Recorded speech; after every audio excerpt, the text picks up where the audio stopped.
Israeli Prime Minister Benjamin Netanyahu says the defeat of Hamas in Gaza must be completed before the hostages left and can be freed days after a cabinet meeting to discuss an updated war plan.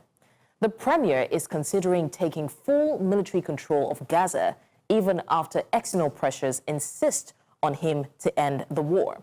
However, senior UN officials warned that expanding the fight risked deadly consequences, while others think it's merely a negotiating tactic.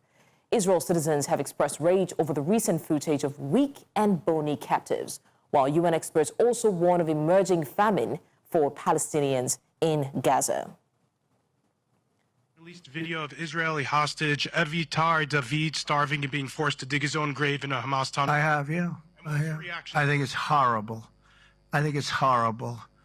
And I hope a lot of people do get to see it, as bad as it is, because I think it's a horrible thing. And now for more on this, I'm joined by our Senior International Correspondent, Afua Hagan. Thank you so much for joining us, Afua. Now, yesterday we spoke about Israel's intention to intervene. What exactly are the plans that Israel has for Gaza? That's right, we did talk about this yesterday, and the story has not gone away. Now, Israel occupies about 75% of Gaza at the moment, and it wants to go for full occupation, and that would mean taking over areas where a lot of civilians have fled to, namely in the north of the country and along that coast as well. And these are areas that are hugely populated and have some of the most difficult living conditions. And also it's areas that it's thought where hostages are being held. And the hostage families are really, really upset and angry about this potential plan for full occupation by Israel of Gaza. They think that that could lead to their hostages, their relatives, being killed by Hamas before the IDF can get there. What has been the response to this plan from the United Nations and the others?